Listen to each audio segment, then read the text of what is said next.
G'day everyone, thanks for joining me. I'm Raidzero AU and this is my journey through Gran Turismo 7. And so initially we go through all the normal setup things, choosing our difficulty or the assist settings and things like that. And then it tells us it's time to get going and it puts us straight into a music rally. So using Hooked on Classics Part 1 and 2 for the Royal Philharmonic Orchestra.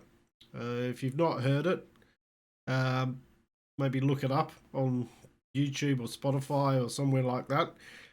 There's no sound at the beginning of this video or no game sound because it is all copyright.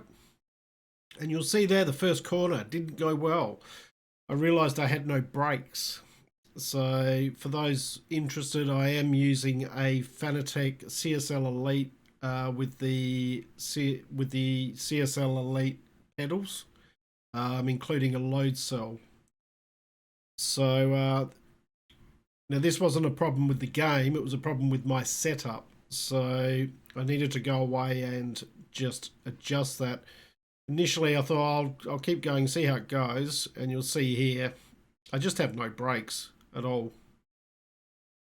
So at which point I figure let's go and fix that up. So we fix that up. You'll see I've had a few goes on this, just getting the setup right. Best record had been 5.43 miles, which was a pass. That got us a silver. But for those who have played Gran Turismo in the past, you'll know that silver's not good enough.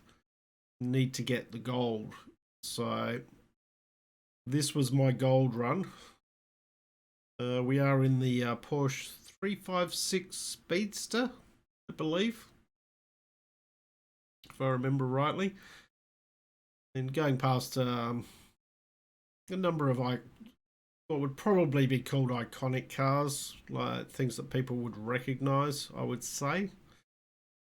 Now, this music rally is a new part to Gran Turismo, and it's okay. It's a bit of fun, but it's not why people come to Gran Turismo to do this sort of stuff. Also, the music selections I find interesting as well. I suppose they're trying to be broad across the entire world.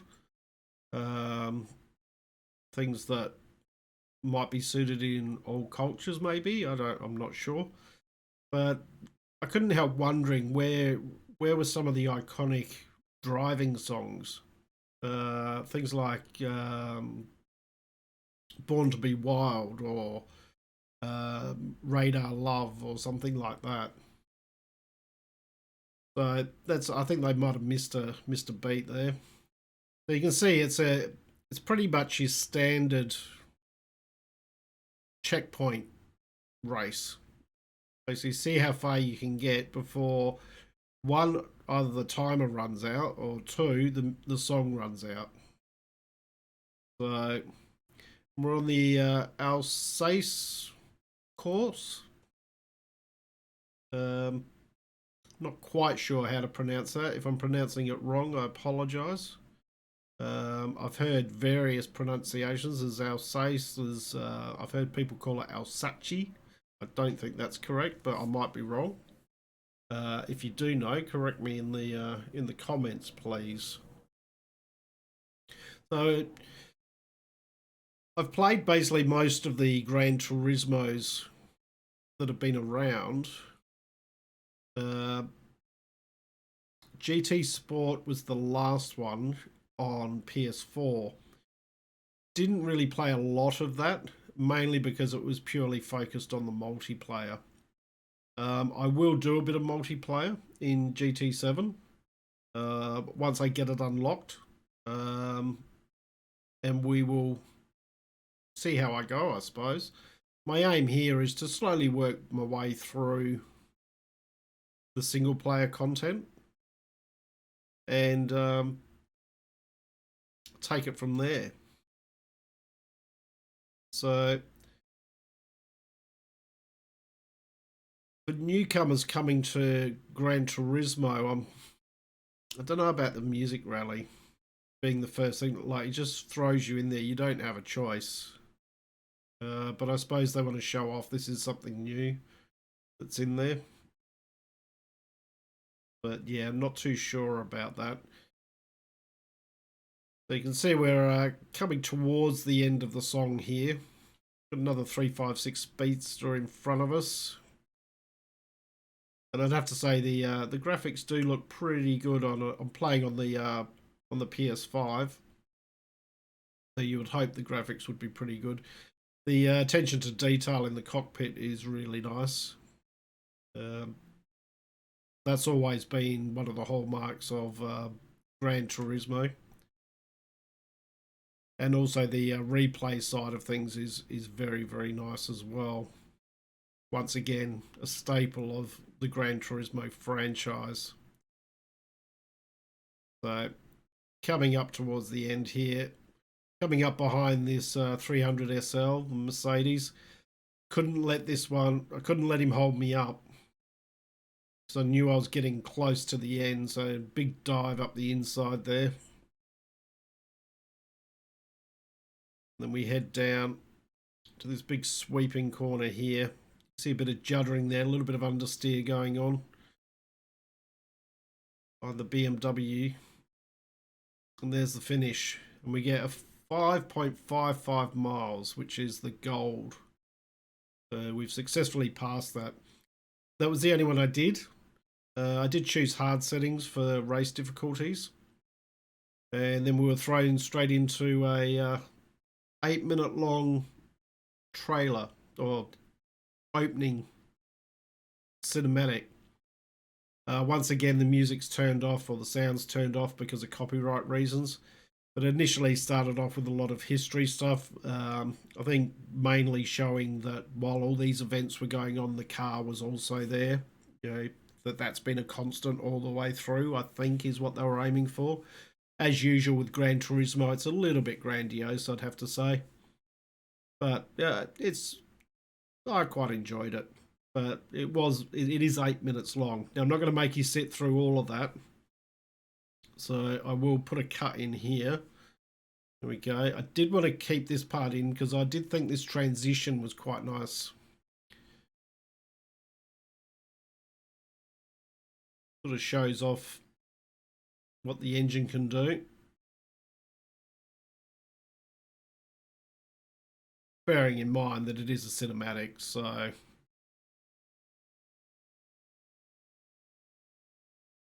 And this had some... had a decent beat to the song with it, so... And then we went into the game. So first thing it does is it gives you your pre-order bonuses, 3-pack car pack, or 3 car pack. There we go. So we get given those, and this is a livery on there. The other thing you'll notice at the top there, I've got 1.62 million credits, so 1,620,000. And we meet Sarah. So Sarah is going to be our guide through this, I'd imagine. She tells us we need to buy a car, which is we go and see Andy. And I checked, and without the pre-order bonuses and the 25th edition bonus, you got given 20,000. So I decided on going on something under 20,000. Went for the Demio at 12.5. And we find that we get a collector level. You no longer have a driver's level in the game. It's all about collecting cars. A little bit of the Pokemon of driving games. Can you collect them all? So Sarah's back. This is our garage. Showing us a nice image of our car and the interior. And then we're back to the main screen. The cafe is now open. So time to go get a coffee.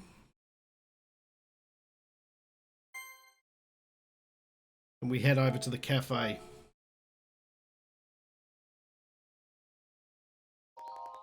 A cafe shrouded in the woods.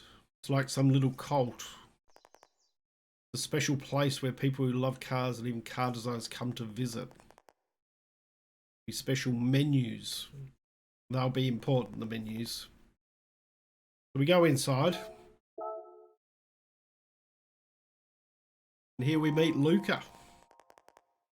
Oh, so you are Raidzero AU? Yes, I am. My name is Luca. G'day, Luca. And he talks about the menu books. So the menu books are effectively your quests, is the easiest way of putting it. So he gives us our first menu book. So menu book number 1. Collection, Japanese compact cars. And what we need to do is we need to collect those 3 cars. And the way we do that is by racing. Now we've already got one. We've got the Mazda Demio. We earn a trophy, living your car life. There's my Demio in the background, just heading off. Then back to the main screen, and we're told the world circuits are now open. And also showcase is now open. That's where your replays, your liveries, things like that are. So we head over to Europe, Autodrome Lego Maggiore. To the Sunday Cup, we need to place 3rd or higher. Looks like a fairly straightforward track. We've got 2 laps in the Sunday Cup. So, as far as I can remember, the Sunday Cup is always the first event that you tend to go in Gran Turismo. I think it's been pretty much a staple of the game. Here we are in our Demio, and we're off. After the Swift Sport. Now, because I didn't play a lot of Gran Turismo Sport, I'm not overly familiar. Oh, gave a little bit of a bump there to the Mazda Atenza. I'm not overly familiar with a lot of the circuits. I've not driven them a lot, so very much learning the circuits at the same time, as well as trying to learn the handling of the cars. And the handling, I'd have to say, felt pretty decent. Behind the Aqua, we could have bought one of those, but decided not to. Sneak it up the inside, try to follow the Demio through. They get held up and we go straight into the back of them. But we are through. We're through to 2nd.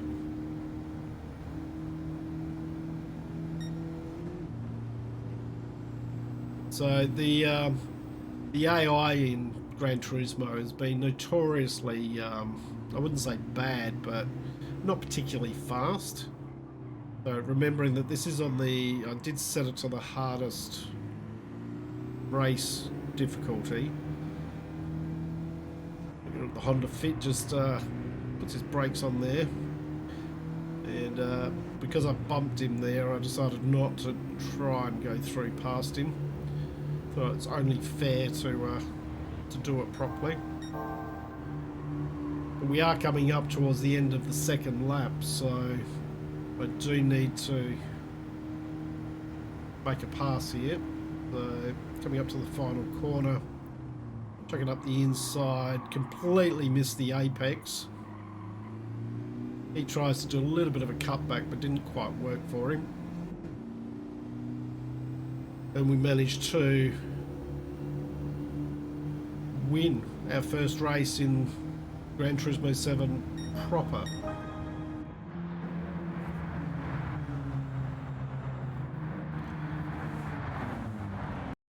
We get our results. We get a trophy and no assistance required. See ourselves punching the air there and getting a gold trophy. Prize money 5,000. There's been quite a bit of controversy about the amount of credits. I believe that's due to be adjusted sometime in April. And we get told, right, you've just won yourself the Honda Fit 2014. And that's one of our objectives. Next, we're off to Japan and the Broadbean Speedway, or Raceway. Assuming that looks like a broad beam. Once again, 3rd place or higher. 2 laps. So it's not going to be a very long race. It's I think it's going to be fairly flat out for a lot of it. We do go completely wide there, crash into the barrier.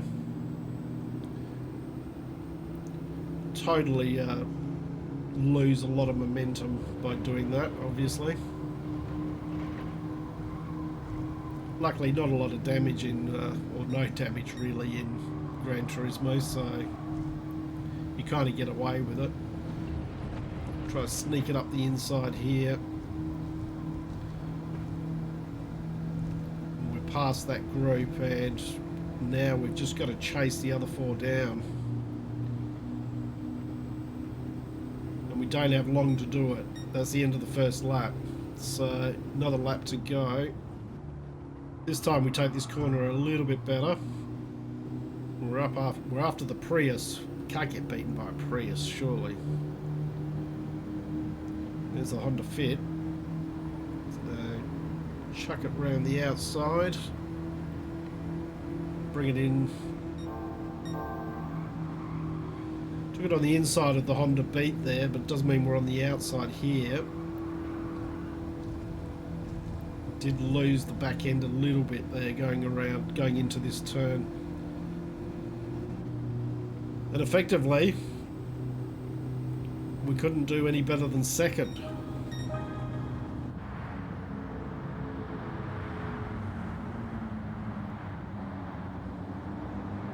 So a little bit disappointing there. Did make a few mistakes in that race, so particularly that barrier hit in the beginning. So beaten by an Aqua. But we get a clean racer trophy or achievement. But we got silver. And as I said before, anyone who's played Gran Turismo will know silver is just not good enough. Having said that, we did get the top 3, so we earned the car. We get told we are at now level 2, collector level, and we've completed the menu. But silver's not good enough. We need gold. So we go again. This time I take this corner a lot better.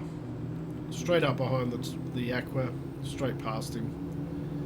Decide to go to the outside, past the Atenza and the Demio.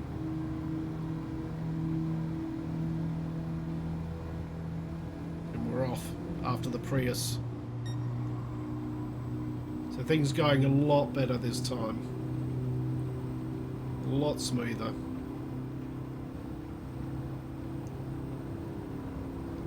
Slowly catching the Prius, round the outside of him. We're off after the top 3. The Honda Fit, the Aqua and the Beat. They're having a bit of a tussle here, which probably is not the best idea. It slows you down. So sort of do a bit of car weaving there. Around the outside of the Aqua. He's holding his own though. So he's still there. Just only around this last bend. We're coming in. It's pretty much neck and neck. We've got ahead. We are going to win, but not by much.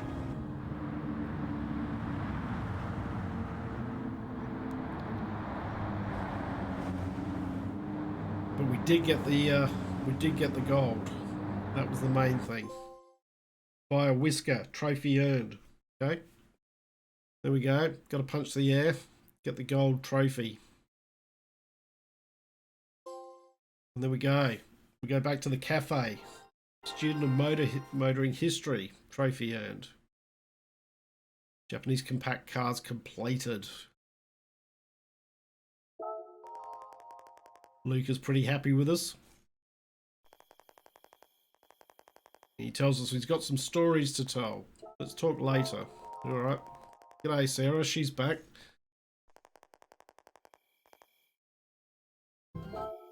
and we get a roulette ticket. We'll have a look at that later. And we find out that the license center, another staple of Gran Turismo, is now open.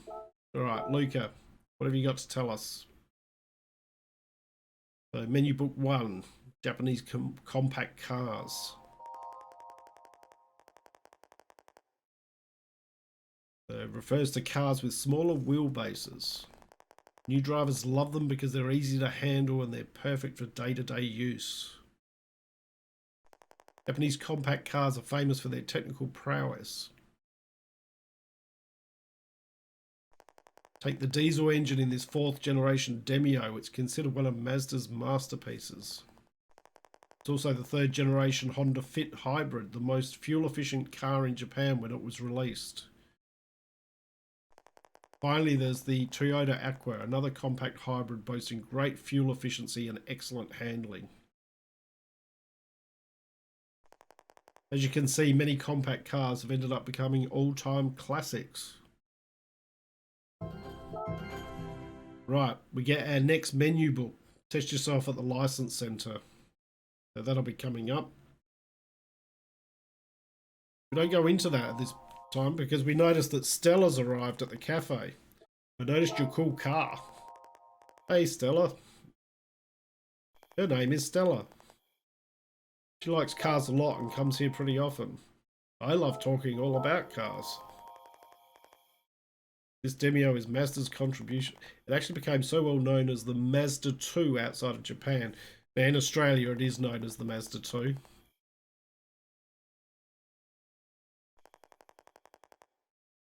The graphics in these sequences are very, very nice. There's a lot of attention to detail put on the car models.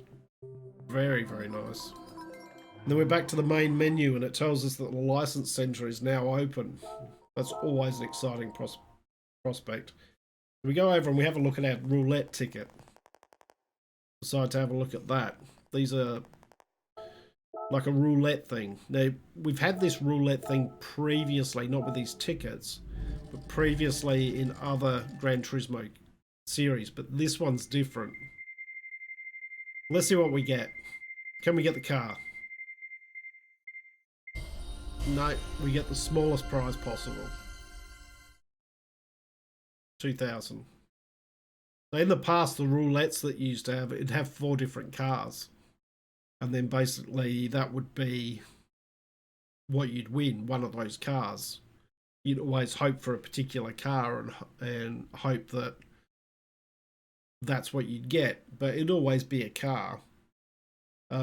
So I just want to cover off a little bit of the controversy with this. So the main problem that people are having with Gran Turismo 7 at the moment, it's been review bombed on Metacritic. I believe the user score is like 1 point something, something crazy low. The game's not that bad. What people have an issue with is the microtransactions in it. Now, the microtransactions are not something new. We have had microtransactions in GT Sport and things like that, but the cost of them has increased. Also, what's happened is the rewards that you get in terms of credits in the game have been drastically reduced, and also the price of the cars has increased in terms of credits. Now, Polyphony have said that they wanted the cars to reflect real world prices and things like that. But the issue there is, and personally I don't have any issue with microtransactions being in a game per se. What I do have an issue is, and the general problem with microtransactions is once they are in the game, the tendency is there, make the progress or progression in the game harder and a little more grindy to try and push people towards buying microtransactions. Now, the one thing I will always say is I will never buy a Gran Turismo microtransaction. I will pay for DLCs if there are paid DLCs come out. I did pay for some DLCs on Gran Turismo Sport. There was most notable, there was the Lewis Hamilton time trial. DLC. I did pay for that one, but never used microtransactions in there. Now they have come out and said that in April this is going to be addressed and payouts are going to increase. The other thing that you couldn't do on launch in Gran Turismo 7 is sell your cars, which now that's always been a staple of Gran Turismo, that you collect these cars but you might want a particular car, so you sell the ones you don't want and basically buy the one you want. Also, I believe there's a achievement in the game to own 10 of the same car. So you put an achievement in there to own 10 of the same car, but take away the ability to sell them. So why would you want 10 of the same car? That's just beyond me. The other thing that occurred as well is that there was server issues with one of the updates. The game was down for over 24 hours. Unfortunately, that was actually when I first loaded up the game, was that night, and couldn't connect. As far as the credits I've got at the moment, as I said, I did check, and the initial credits you get given are 20,000. So, as part of pre-order and as having the 25th anniversary edition, I ended up with 1.6 million credits, and then I got given the 20,000 starter credits. So my aim for the game going forward is that I will use that at some point, but not initially. Basically, I'll use that down the track, probably after I finish the menus or something like that. Now, they are also giving a voucher for 1 million credits for the servers being down and the backlash they've received. I will claim those, but it just means I'll need to make sure that 2.6 million is the level that I need to stay above to make sure I don't use those credits. As far as tuning is concerned and things like that, I want to do tuning on cars just enough to be able to race them. I think in some of the upcoming videos there's some evidence of that. But I don't want to go overboard with it. I want to enjoy racing these cars. I don't want to have a car that you just simply blast to the front and then you do effectively, five lap time trial with the other cars miles behind you. Now that may happen anyway, but the aim is you get power points.